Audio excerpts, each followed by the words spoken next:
Awkward look. Awkward look. Good morning, good evening, good whatever time you're watching this. Blessings for the full moon in Gemini. Cat blessings. Construction outside blessings. All the blessings. I don't know why we're singing it. Anyway, hi, happy. Happy all the things and stuff. Yes, they're doing construction, so it is what it is. It is what it is. It ain't what it ain't.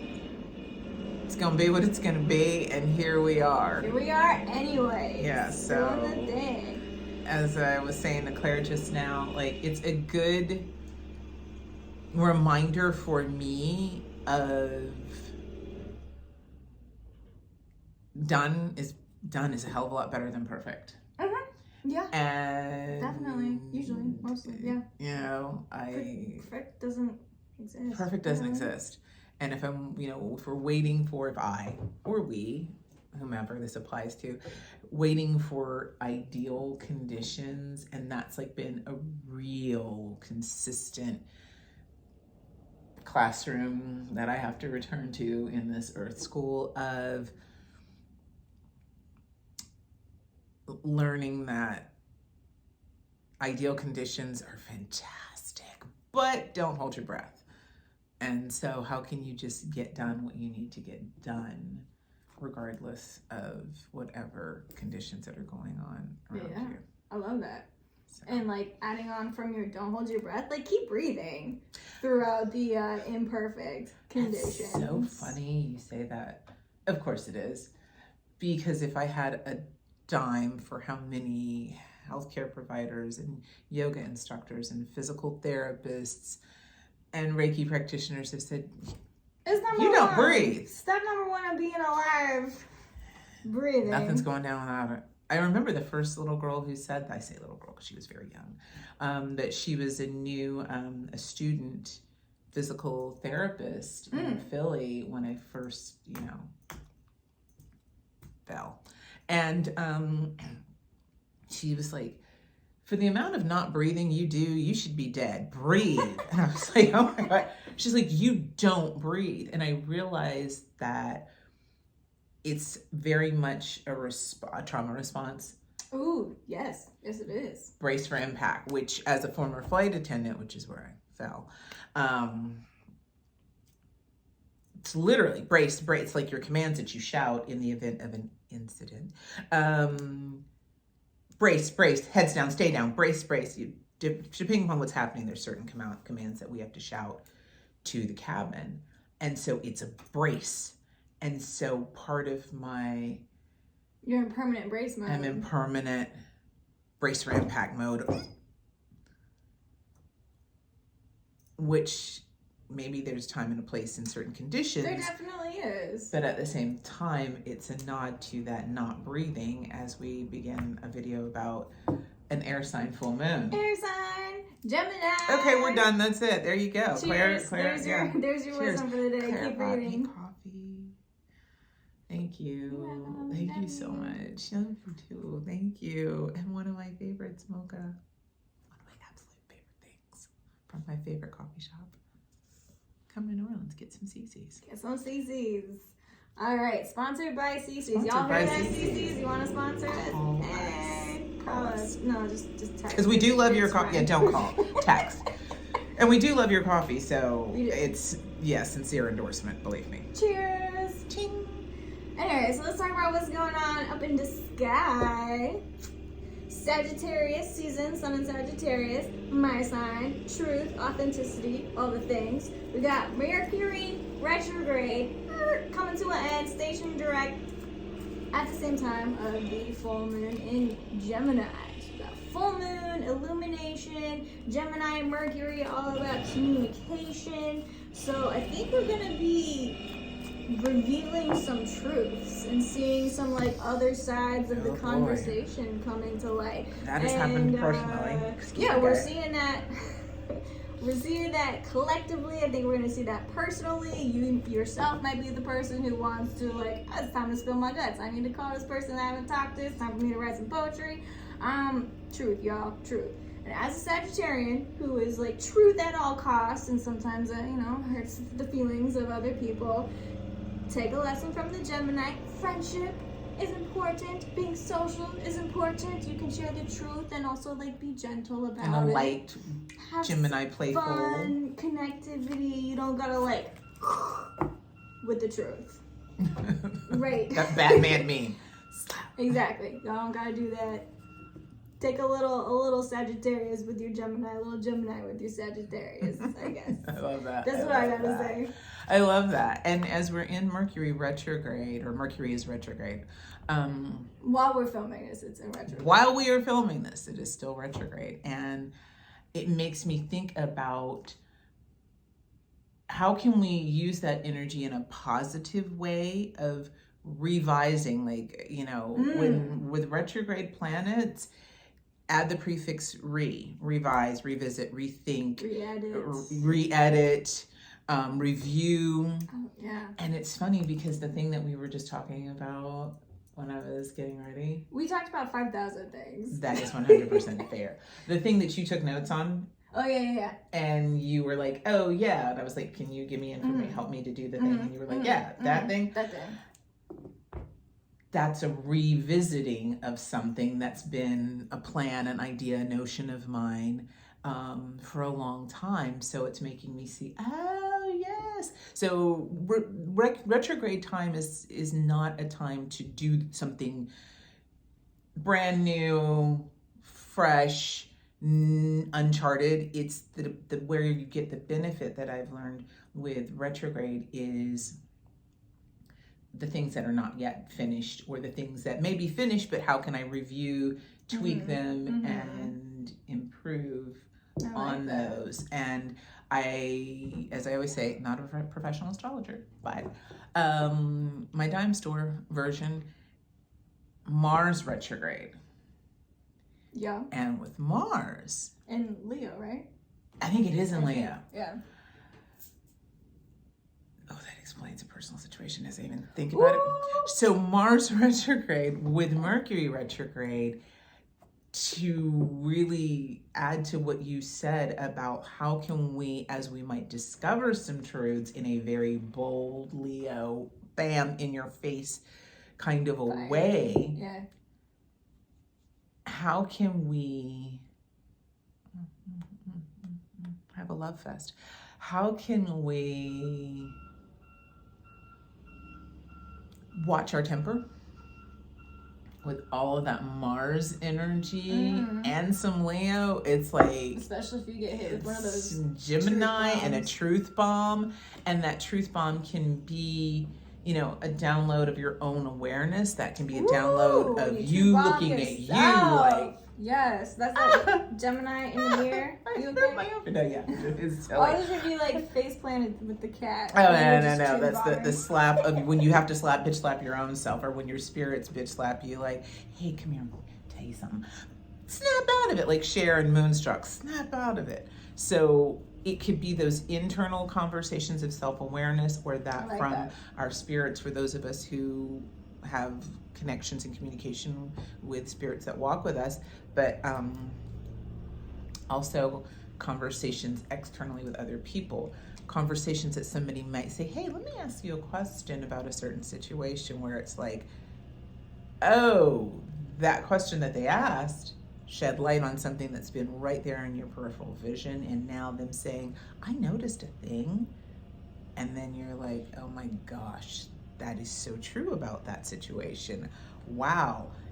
Now I understand some things. So that dawning of awareness, however the communication or the information may come in, and what to do in healthy ways to dispel, process, honor, and release any anger with that Mars energy. And maybe it is time for a revolution. Maybe it is time to have a very spicy internal conversation with our own selves. Maybe it's time to have a spicy conversation with somebody else. But in so doing, what's your end game is what I'm hearing in my head, and having that, like, how spicy do you want it? And if you want it to be ghost pepper scotch bonnet, go nuts. Right. If you want just a sprinkle of black pepper. But what is your end game? Is it for conflict resolution, or is it for conflict's sake? No judgment, whatever it is. But not internalizing and letting that stew internally. Mm-hmm. And letting go of the anger does not mean letting go of action, because when you get new information, you're going to have to do something about it. So think about what you want to do, what do you want to create, what outcome do you want to bring, and think. And so you're not internalizing it. Yeah, absolutely. And you're imploding. Using information. Yeah. All right. Okay. So let's get some information. Let's get some information. Information from the tarot. What you got? You know my tarot, of course, my baby. What you got? I got a fellow Sagittarian of yours. Happy birthday, Stacy! Stacy Williams. Go check out her. If you don't follow her, go follow her. I'll find you if you don't. Stacy. Calm down with the Mars. See, there's that Mars. Like, I'm telling you something. My Aries moon is Ariesing. This is Stacy's newest beautiful creation, the Rhythm and Soul deck, and you can follow her and go to her Insta to check out her stuff, but it's her. It's a beautiful deck, y'all. Very, very beautiful deck. It really is. So, wisdom from the tarot. What information is coming through for us right now as we move into the full moon in Gemini? Step 1, what's the information? Step 2, what do you do about it? Oh, okay. A 2-card pull. I like, okay. Oh, 2 cards. Okay, I mean, yeah. okay, Yeah. step 1, what's the information? Step 1. Step 2, Ooh. what do we do about it?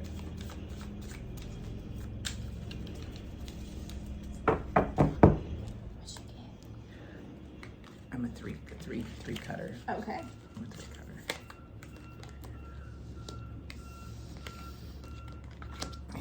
Interesting. What was step 1? Step 1 was 10 of Pentacles for me. What's the information? Step 1. Interesting. We both got 10s for step 1. Ooh. Yours 10 of Pentacles. Mine is 10 of Wands. In her deck, the wands are jazz, the suit of jazz.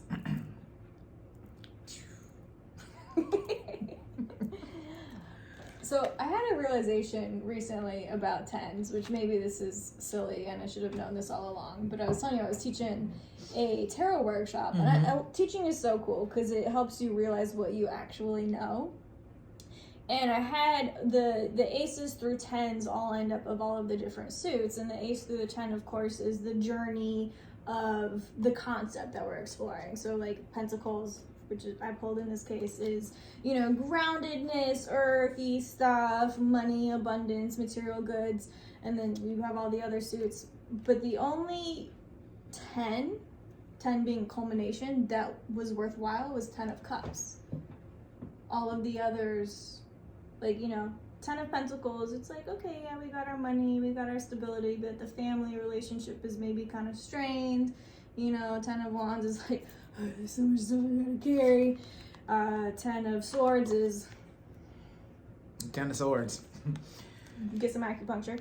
Absolutely. Oh my God, that's how I read that too. Acupuncture, solution. yes, I love that. Acupuncture. But the 10 of Cups is like, it's the beautiful, the family's there, the rainbow, everybody's happy. And so if you're gonna pick one road, it's the Cups, it's the emotions, it's love. But ultimately, when you look at the entirety of the tarot, it is about the Pentacles, because we have all of the, what am I trying to say? The signs, not the signs, the elements. Material. Oh. Yeah, the suits, the elements represented. We've got the earth, the air, the fire, the water, and they come together to form the 5th point, which is the spirit. So we're looking at culminations,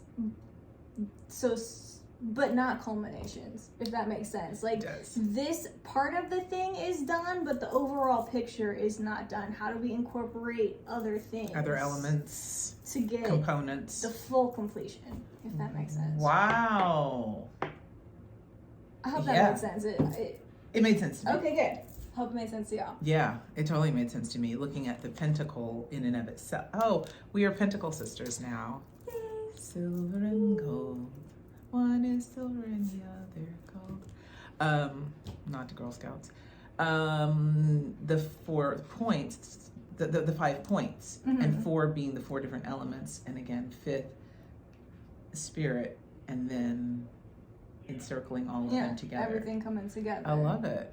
So it's like we're culminating in, you know, maybe this area, maybe in that area, the pentacles, the wands, the earth, the fire. But how do we bring in other elements to have a full completion? If you zoom in, it looks done. But if you zoom out, we still need to bring some extra pieces to the puzzle. Oh my gosh, I love that. Yeah. I love that. That also makes me think about family patterns and family history of how things have been done for, you know, ancestral stuff done for, and how that's firmly rooted, and is it working for you or not? Are they working with you or not? Yeah, and if it's not, like, how can we bring love and compassion to the situation to ease things up, soften them up a little bit? Oh, I love that. 10 of Wands, feeling overwhelmed. Bring me back to the question, Claire. 10 of Wands. What is the information? What is the information? Where are we? And I love how she did this unique take on the 10 of Wands imagery with our tuba player, who is just... It's a big instrument to keep carrying, especially being like a marching band. And the breath work, back to the breath. Woo! Yep. And boy, do we know about marching bands and parades being New Orleanians. And so where is it that, again, we're feeling winded?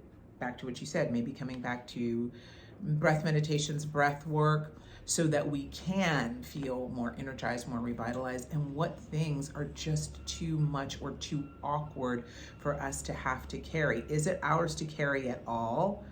And what if we just put it down for a little while, because this is just so much overwhelm, exhaustion, what things are burdensome. And it's making me think of a quote from Dr. King: hate is too big a burden to bear.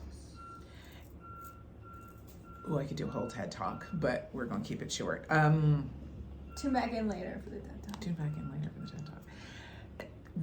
With the ancestral, were you allowed to feel anger? Was anger something that was always displayed in your home, and there was a lot of fear and cowering down and overwhelm? Was anger thought of as a bad emotion in your growing up experience of you shouldn't be angry, or nice girls don't get angry, nice girls don't talk like that? Whatever it is in your experience, but how do you process and again feel that Mars retrograde, where there might be the revisiting of the things that are overwhelming and just exhausting? And as Dr. King said, hate is too big a burden to bear.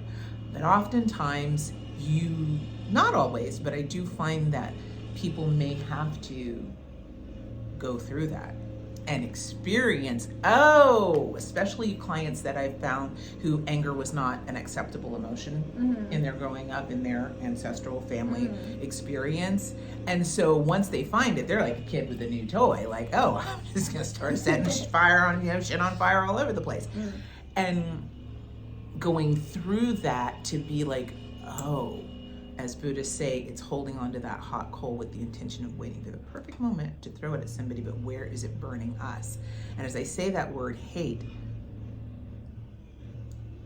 anyone I know who has ever been a combat veteran has always corrected me with that word. People who never knew each other, will never meet throughout decades of my life say, oh, no. One guy I used to date said, oh, Miss Lady, you mean you really, really can't stand, you dislike. And it's taken me years to understand from the perspective of a combat veteran of you have no idea, little civilian girl, of the magnitude of that Mars war energy, of how the seeds of hate are sown to change someone's mind, to be able to survive as a soldier, to be able to do their job. Believe me, I have a very strong love and respect for veterans. it's just interesting where Spirit is taking my mind with this of what is just too big of a burden, but you can't let go of it. Can I say two things? Girl, off of say what you're whatever you saying? wanna You're say. sparking all these things in me. One is with the burdens, especially since we're talking about wands imagery. I started thinking about a relay race where you don't have to carry the baton or the wand or whatever the entire time. You pass it on, and the person who gets the baton next is ahead of you. They reach back to get it. So it's not you're not dropping it on people behind you or below you, but if you are ahead and you see someone behind you, like reach back and share that burden. If you're someone you see can't keep carrying it or doesn't need to keep carrying it, reach back and grab it. That's the one thing I want to say. And the other thing, maybe I forgot already. I know sometimes Oh Spirit. yeah. Okay, thank you. Mhm. I needed you to start speaking so I could hear it again. And now I lost it again. Dang it. Okay, so the anger being a tool and something that you might need to go through as a step. There's a thought that many people subscribe to that says you cannot change someone's mind unless you previously held that exact same position. So we can't help others process their anger, figure out what to do with those martial energies unless we've like dealt with it ourselves. We're like, you know what, I know what that feels like. I've messed up in this area, or I've learned in this area, I've grown in this area. But it's a fact of life. It's a part of being human. So look at it for what it is and work with it and deal with it, you know? I love it. And that's part of the Gemini thing, like looking at things from multiple angles. It's a difficult thing, not a thing we want to stay with, not a thing that we love, but it's here, so let's look at it and Yeah, work with it. gathering more information in that Gemini way to learn and experience. I think that's such an important component. It's making me think of, and this is actually a jukebox that plays all the time, a song that will come up for me that I associate with the Ten of Wands is Depeche Mode. Try walking in my shoes, you'd stumble in my footsteps. Keep the same appointments I've kept. Try walking in my shoes. And I love the other lyrics that go with it. I'm not looking for absolution. I'm not necessarily looking for forgiveness for the things I've done. But before you come to any conclusions, try walking in my shoes. And it's a very personal story, I believe, of Dave Gahan's processing and working through recovery, which he has been clean for many years. But whatever it is, that is the thing that's weighing you down, that is the burden. Maybe it's time to put it down. Maybe it's something that's a burden that you might want to pick up. She loves playing her tuba. But maybe taking a break and allowing that grace. And what you said perfectly goes in with and what do we do about it? Mm-hmm. When you said the relay race of handing it back, and I love how Stacey has this Five of Pentacles, like, That is cool. I mean, Five of Pentacles, like, damn. 5 pennies, a mason jar, I'm not sure if there's even water in it, I'm pretty sure it's empty, and empty cornbread, 10, cast iron. Like, what, talk about lacking resources. And how you said with the relay, where can we ask for help without feeling shame? Yeah, we've all needed help. We've all needed help. How can we not, how can we not get caught up in shame and having that internal, again, self-reflection, but maybe externally saying, hey, I need a little help. Or where can we offer assistance or help to those who we may see that may be in need, and presenting that help in a way for whoever that person is that does not make them feel shame because maybe we have walked in their shoes, but maybe we haven't. Does that make sense? Yeah, and you need that experience and that perspective. But also, like, you know how sometimes you help someone and you're like, I feel so good. Like, I was able to be helpful today. Like, that was awesome. Like, if you need help, you know, that can be a blessing for someone else, the person that you ask. It doesn't have to be like, oh no, now I have to like do this favor for this. So true. It might be awesome. And I think that's where my card comes in, the High Priestess, who is, you know, that's such the a beautiful person. High Priestess. Thank you, I love her. This is the person that you go to when you need help, and she's there for that purpose. She's there for that reason, to give the help, to give the wisdom and the information, and she's there to be a guide. And if no one came for her to help, I think she'd probably be pretty bored at work, or just like be sad and walk away. Maybe. Yeah. But the You're other making me thing think there's about an actual priestess. Not the concept as I normally think of the High Priestess conceptually, but like no, an actual mambo, a tarot reader, a therapist. Absolutely. And the other thing about this is she's got, you know, the scroll, the esoteric wisdom in her hand, and there's also the information behind her veil, right? And we've been talking about the information that's hidden coming through. So this is not just like, ooh, the secrets of the bad guys and read the news. This is more of like those esoteric secrets coming to light as well. So be open to the wisdom, be open to those things that maybe don't necessarily make brain sense, but they light up something in your soul. Be open to information in all forms, however it comes during this lunation. And that's the way it is, to quote Walter Cronkite. Thursday, January 12th. Feast day of Our Lady of Guadalupe, by the way. So, yeah, Very cool. It feels complete. I think so. It feels complete. The end. The end. Dun, dun, dun, dun, dun, dun. Ting. Tune in again, like, subscribe, all the things that you're supposed to say. Love y'all. Happy full moon in Gemini. Blessings.